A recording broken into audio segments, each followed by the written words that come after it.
दोस्तों, आ रहे हैं पितृपक्ष। जल्दी जल्दी घर के मुख्य द्वार से हटा दें। यह चीजें नहीं तो हमारे पितृगण क्रोधित हो जाएंगे, नाराज हो जाएंगे, वह वापस लौट जाएंगे। आज की वीडियो बहुत ही सुंदर है। पितरों के समीप कृपया इस वीडियो को लाइक जरूर करें। दोस्तों, घरों के दरवाजे मौसमों को पहचानते हैं। कौन आ रहा है, कौन जा रहा है, हर आहट को जानते हैं। आपके घर के दरवाजे से सिर्फ आप ही नहीं आते, बल्कि माता लक्ष्मी, आपके पित्त और जो भी शक्तियां होती हैं वो सभी यहीं से प्रवेश करती हैं। ये आपके निवास में सभी अच्छी ऊर्जा का प्रवेश द्वार है। संक्रमण क्षेत्र कहा जा सकता है, जो घर के अंदर और बाहर की दुनिया को जोड़ती है, और यही से जहां एक और सौभाग्य और खुशियां आपके घर में प्रवेश करती है, वही नकारात्मक ऊर्जा भी यही से प्रवेश करती है। इसलिए कहा जाता है कि अपने घर के मुख्य द्वार को हमेशा साफ सुथरा और सजाकर दिव्य प्रतीकों से, जैसे ओम हो, स्वास्तिक चिन्ह हो, जो भी आपके धर्म के चिन्ह हैं, उनको सजाकर रखना चाहिए। फर्श पर रंगोली बनाए, आदि सजाए। ये सभी सकारात्मक ऊर्जा को आकर्षित करने वाले और शुभ माने जाते हैं, और सभी घर वालों के जीवन में सौभाग्य को आकर्षित करते हैं। विशेष रूप से जब पितृपक्ष आता है तो आपके पितृ भी आपके जो आएंगे, आपके घर में प्रवेश करेंगे, वह यहीं से प्रवेश करेंगे अपने भाग्य को लेने के लिए, और फिर प्रसन्न होकर आपके द्वार पर ही पितृ नाचते हैं। कहते हैं, जब 16 दिन का पितृपक्ष आता है, यानी श्राद्ध का समय आता है, तो सभी लोग अपने अपने पितरों के निमित्त पिंड दान, तर्पण, भोजन, दान, गौदान आदि करते हैं, ताकि आपके पितरों को मोक्ष प्राप्त हो। तो कहा जाता है, यमराज सभी पितरों को छोड़ते हैं पितृलोक से, ताकि वो अपने अपने बच्चों के घर जा सके और उनसे अपने भाग्य को लेकर के आगे पितृलोक से आगे की यात्रा को पूर्ण कर सके। तो सिर्फ पिंडदान तर्पण से नहीं होता है। वास्तु में भी कुछ ऐसे नियम बताए गए हैं जिनका अगर आप पितृपक्ष में ध्यान रखते हैं तो आपको सभी प्रकार के वास्तु दोष से तो छुटकारा मिलता ही मिलता है, साथ ही साथ कहते हैं कि पितृदोष भी शांत होते हैं। पितरों का आशीर्वाद आपको प्राप्त होता है। आज हम बात करेंगे इसी कड़ी में पितरों को प्रसन्न करने के लिए कौन कौन से उपाय अपनाने चाहिए, ताकि पितृ तो प्रसन्न हो ही, साथ के साथ हमारे घर के वास्तु दोष दूर भी हो जाएं। तो सब जानते हैं, यदि चेहरे पर रौनक है, समझो बंदा हष्ट-पुष्ट है, खुश है, जैसे आपका चेहरा आपकी पहचान है, वैसे ही आपके घर का मुख्य द्वार आपके घर की पहचान होता है। तो अंदर घुसने से पहले घर के मुख्य द्वार की आज हम बात करेंगे। घर का मेन गेट आपके स्वास्थ्य, आपके धन, आपके सद्भाव को बढ़ावा देता है। यहीं से आपके घर में आने जाने वाली कॉस्मिक ऊर्जा अंदर बाहर होती है। आपके घर की पहली छाप ही आपका मुख्य दरवाजा तय करता है। क्नॉइस और इसीलिए कहते, मुख्य दरवाजे को हमेशा अच्छा रखना चाहिए, आवाज रहित होना चाहिए। उसमें से किसी किसी दरवाजे में से क्रीम क्रीम, काय काय टाइप की आवाज आती है, ऐसा नहीं। अगर आपका दरवाजा आवाज कर रहा है तो आपके पितर जब आएंगे तो उनकी उपस्थिति में यह आवाज बाधा डाल सकती है, उनको विचलित कर सकती है। सबसे पहले जानते हैं पितृपक्ष कब से कब तक रहेंगे। साल 2024 में पितृपक्ष या श्राद्ध पक्ष का आरंभ 17 सितंबर 2024 से हो रहा है, जिसका समापन 2 अक्टूबर के दिन सर्वपितृ अमावस्या पर होगा। पितृपक्ष 2024 की प्रमुख तिथियां: 17 सितंबर 2024 मंगलवार, पूर्णिमा श्राद्ध 18 सितंबर 2024 बुधवार, प्रतिपदा श्राद्ध 19 सितंबर 2024 गुरुवार, द्वितीय श्राद्ध 20 सितंबर 2024 शुक्रवार, तृतीया श्राद्ध 21 सितंबर 2024 शनिवार, चतुर्थी श्राद्ध 22 सितंबर 2024 रविवार, पंचमी श्राद्ध 23 सितंबर 2024 सोमवार, षष्ठी और सप्तमी श्राद्ध 24 सितंबर 2024 मंगलवार, अष्टमी श्राद्ध 25 सितंबर 2024 बुधवार, नवमी श्राद्ध 26 सितंबर 2024 गुरुवार, दशमी श्राद्ध 27 सितंबर 2024 शुक्रवार, एकादशी श्राद्ध 29 सितंबर 2024 रविवार, द्वादशी श्राद्ध 30 सितंबर 2024 सोमवार, त्रयोदशी श्राद्ध 1 अक्टूबर 2024 मंगलवार, चतुर्दशी श्राद्ध 2 अक्टूबर 2024 बुधवार। सर्वपितृ अमावस्या बात करते हैं मुख्य द्वार की। अगर आपके भी घर के मुख्य दरवाजे से आवाज आती है तो उसमें तेल डाल लीजिए और उसकी रिपेयरिंग करा लीजिए। दूसरा, पितरपक्ष शुरू होने से पहले ही उसके ऊपर लगे जाले आदि हैं तो उसको झाड़ लीजिए। गीले कपड़े से अच्छे से पोंछ लीजिए, और तोरण आंधी पर धूल जम गई है, या तो उसको बदल लीजिए या फिर धोकर दोबारा से लगा लीजिए। एक खास बात, कई बार मैं आपको वास्तु के अनुसार घर के द्वार पर अगर द्वार भेद होता है तो शीशा वाला तोरण लगाने को कहता हूं, या घर के मेन डोर के सामने अगर कोई खंबा होता है तो कहता हूं कि घर के द्वार पर शीशा पर्चा लगा दीजिए, उससे नेगेटिव एनर्जी से बचा जा सकता है। लेकिन पितृपक्ष में आपको इस कांच को द्वार से हटा देना चाहिए। नहीं हो, प्लेन पत्तों वाला तोरण लगा लीजिए, यह श्रेष्ठ है। दोस्तों, घर के मुख्य द्वार पर ढेर सारी रोशनी भी आपको रखनी है। पितर आएंगे तो अंधकार ना रहे, और इस बात का ध्यान रखें कि आपके घर के मुख्य दरवाजे पर अच्छी रोशनी आती रहे। आसपास का क्षेत्र भी प्रकाशित हो, उचित रोशनी का प्रबंध कर लीजिए।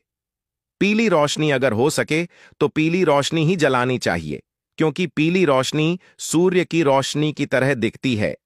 अगर आप अपने घर के मुख्य द्वार पर आपके घर के लोग जूते चप्पल आदि खोलते हैं तो कम से कम पितरपक्ष के दौरान, और इन्फिनिट में तो कहूंगा कि अब दिवाली तक आप पूरे द्वार से जूते चप्पल आदि ये चीजें जो हम नियम बता रहे हैं ये फॉलो पूरी दिवाली तक कीजिए, क्योंकि अभी पितृपक्ष आएंगे, इसके बाद में फिर नवरात्र आएंगे, फिर दिवाली, धनतेरस आदि आएंगे। तो आपको अपने घर के जो जूते चप्पल मुख्य द्वार पर इधर उधर बिखरे रहते हैं, आपने जूते का स्टैंड बिल्कुल दरवाजे पर लगाया है तो वहां से थोड़ा हटा दीजिए। और अगर स्पेस की बहुत समस्या है, कहीं जगह नहीं है, तो साइड में एक स्टैंड सा बनवाकर तरीके से सजा कर रखिए। ध्यान रखें, ऐसी व्यवस्था करनी चाहिए कि जूते चप्पल हमेशा दक्षिण या पश्चिम दिशा में ही उतारना रहे। ऐसा न करने पर घर में नकारात्मक ऊर्जाएं बढ़ जाती है। कोई भी चीजों से जूते की रैक नहीं, पुराने कोई फर्नीचर हो, टूटे फूटे कूड़ेदान हो, टूटी हुई कुर्सियां हो, स्टूल हो, कई लोग कुछ है कबाड़ को इकट्ठा करके रखते हैं, द्वार के बाहर कर देते हैं। अपने जाल में दोस्तों इनको कोई काम नहीं है, बस कबाड़ इकट्ठा करते रहते हैं। तो वो आपके घर के बाहर नहीं हुए हैं, वो आपके घर के एनर्जी को बैन कर रहे हैं, को आप बिना लालच किए फेंक देना चाहिए या बेच दीजिए। और दोस्तों, घर के दरवाजे पर एक दहलीज अवश्य होनी चाहिए। कहते हैं, घर की दुल्हन जब दहलीज लांघती है, पाखी सी उड़ने वाली परी कैद हो जाती है। अभी कई ट्रेडिशनल घरों में ये नियम लागू ही है, पर दोस्तों, घर में दहलीज अवश्य होनी चाहिए। आजकल फ्लैट्स में क्या होता है, देलहेस लगाकर नहीं देते, आपको स्वयं को लगवा लेनी चाहिए। ज्यादा कुछ नहीं लगता, पतली सी संगे मरमर की पट्टी या लकड़ी की 2 इंच की ले लीजिए, और 2 से 2.5 इंच बहुत होता है। आप इतनी ले सकते हैं, और इसको आप वहां पर लगा दीजिए अपने मुख्य द्वार पर। दोस्तों, एक तो कीड़े मकोड़े नहीं आने देता, और तमाम भूत प्रेत नकारात्मक ऊर्जा ब्रह्म राक्षस आदि डायन आदि से सही हवा घर में प्रवेश होने से हम बचे रहते हैं, घर सुरक्षित रहता है। जब माता लक्ष्मी घर की दहलीज में प्रवेश करती है तो वह भी घर से बाहर नहीं जाती। दहलीज के कई फायदे हैं, यह अच्छा रहता है। दूसरा, आपके घर की नकारात्मक ऊर्जा को अवशोषित करता है और केवल सकारात्मक ऊर्जा को ही घर में प्रवेश करने देता है। और इस दहलीज को लांघने के लिए आपके पितृ बहुत बहुत प्रसन्न होते हैं, और इस दहलीज को लांघते वक्त वह प्रसन्न होते हैं कि वह आपके घर की दहलीज के अंदर प्रवेश कर रहे हैं। दोस्तों, आपके मुख्य द्वार पर एक डोरमैट भी जरूर होना चाहिए। आपके दरवाजे पर जो गंदगी और नकारात्मक ऊर्जा को घर में प्रवेश करने से रोकता है।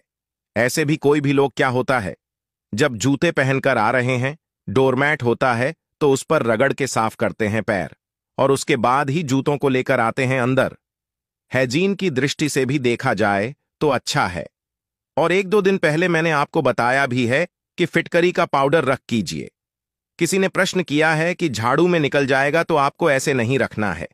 आप एक छोटी सी मुलायम से कपड़े की पोटली बना लीजिए, पाउडर करके उसमें बांध दीजिए, पोटली नुमा बनाइए, फिर इसको डोरमैट के नीचे रखिए, पायदान के नीचे रखिए। ये नहीं खराब होएगी। मैंने 1.5 महीने में, 15 दिन में, 1 हफ्ते में जब भी लगे नकारात्मक ऊर्जा फिर बढ़ रही है, इसको आपको बदल लेना चाहिए।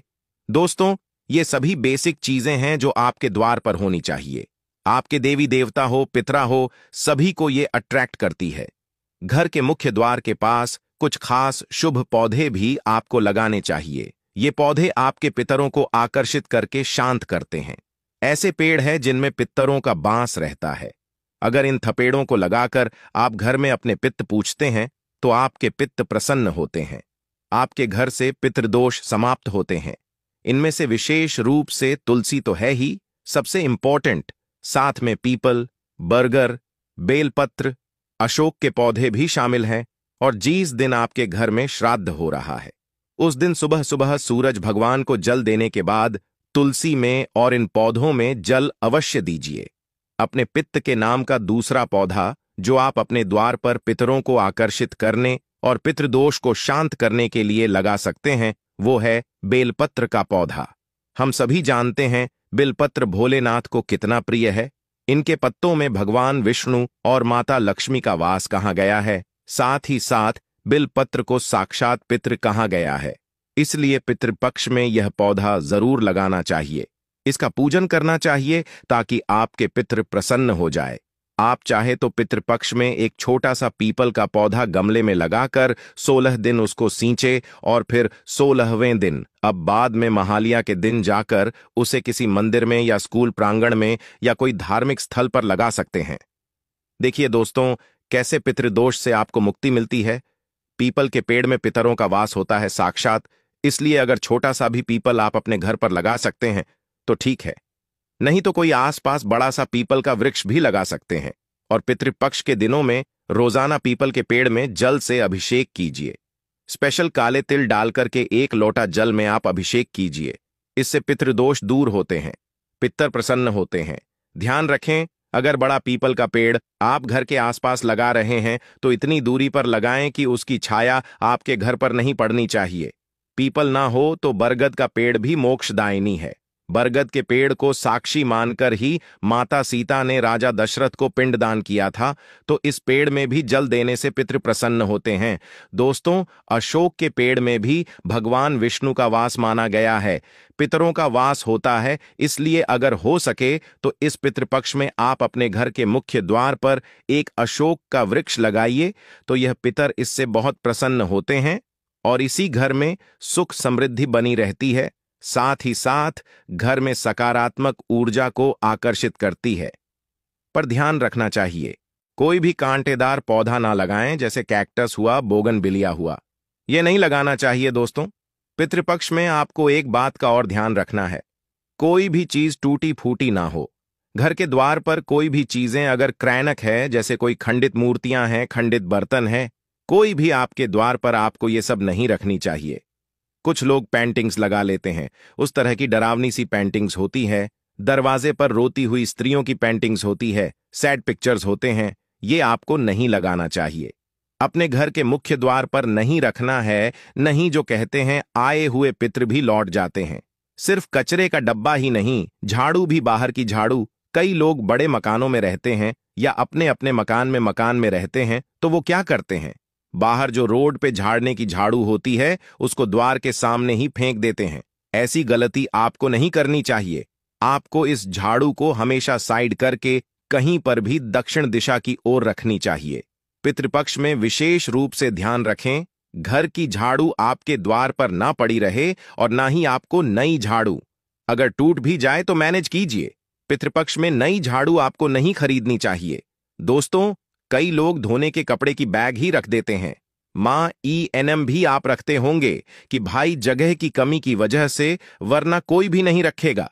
जगह की कमी से भी अगर धोने के कपड़े का, गंदे कपड़े का अब बैग दरवाजे के सामने रखते हो और घर पे आपके श्राद्ध के लिए ब्राह्मण आने वाले हैं, पित्त आने वाले हैं, आपके घर में श्राद्ध निकाल रहे हैं, तो ये आपको गलती से भी नहीं करना चाहिए। कहीं बैकयार्ड में आप रख दीजिए, लेकिन आपको घर के मुख्य द्वार पर नहीं रखना चाहिए। और घर में पिंडदान हो, तर्पण हो, ब्राह्मण भोजन हो, इसकी व्यवस्था अवश्य करनी चाहिए। दोस्तों, ध्यान रखें, अगर कुछ भी नहीं कर सकते हैं, कम से कम दक्षिण मुखी होकर के इस पितृपक्ष में अपने पित्त के निमित्त आपको एक लोटा जल अवश्य अर्पित करना है। किसी भी प्रकार की कंघी हो, उलझे हुए टूटे बाल हों, ये भी आपको द्वार पर नहीं फेंकने चाहिए। ये पितरों को जाने अनजाने बहुत कष्ट देते हैं, इस बात का ध्यान रखें। और कई लोग पितृपक्ष के दौरान अगर आपके टूटे हुए बाल उनके हाथ लग जाएंगे तो वह आपको जीवन भर के लिए बांध भी सकते हैं। इसलिए ध्यान रखना है छोटी छोटी बातें दोस्तों। पूरे पितृपक्ष आपको अपने घर के दक्षिण दिशा में एक दीपक अपने घर के मुख्य द्वार पर अवश्य जलाना है। पितरों के नाम के शाम के समय चलाना है। या तो आप दक्षिण दिशा में जला सकते हैं या घर के मुख्य द्वार पर दक्षिण की ओर बाती करके जला सकते हैं। आपके घर में सकारात्मक ऊर्जा तो बढ़ेगी ही और नकारात्मक ऊर्जा दूर होगी। दुष्प्रभाव घर में प्रवेश नहीं कर सकेंगे। साथ ही साथ आपके पितर शांति से आराम करते हैं, उनको तृप्ति होती है और इसीलिए दोस्तों पूरे पितृपक्ष में आपको अपने घर के मुख्य द्वार पर शाम के समय संध्या काल में एक दीपक अवश्य जलाना है। तो कर लीजिए यह उपाय। दोस्तों, यह दीपक घी का हो, रुई की बात ही हो, इस बात का ध्यान रखिए। पितृपक्ष शुरू होने से पहले ही अपने घर से जो मैंने चीजें बताई हैं इनको अपने द्वार से हटा दीजिए। ये 8 चीजें नहीं तो कहते हैं भारी पितृदोष लगता है और आपके पितर और ज्यादा रूठ जाते हैं। तो दोस्तों, पितृपक्ष का समय है। सभी पितर अपने अपने बच्चों के पास आते हैं अपने अपने भाग्य को मांगने के लिए। थोड़ा सा जल उन्हें सच्चे दिल से अवश्य अर्पित कीजिए। हो सके तो पिंडदान तर्पण उनके निमित्त अवश्य कराइए। अमावस्या का श्राद्ध कीजिए, महारानी श्राद्ध कीजिए, महाबरणी श्राद्ध कीजिए, पंचमी का श्राद्ध कीजिए। जो भी आप कर सके दोस्तों, अपनी श्रद्धा शक्ति के अनुसार उनके निमित्त थोड़ा सा गौ चारा का दान कीजिए। गौ दान कीजिए। आप अपने वजन के बराबर अगर भारी पितृदोष लगा हो तो आप तुला दान कर सकते दोस्तों। इस तरह से छोटे छोटे उपाय अवश्य करें और फिर देखिए कैसे आपके परिवार से पितृदोष दूर होता है। इस वीडियो को शेयर जरूर करें क्योंकि हमें नहीं पता कब किसका भाग्य बदल जाए। सच्चे दिल से पितरों के निमित्त वीडियो को लाइक जरूर करें। कमेंट में लिखें हर हर महादेव, ओम नमः शिवाय।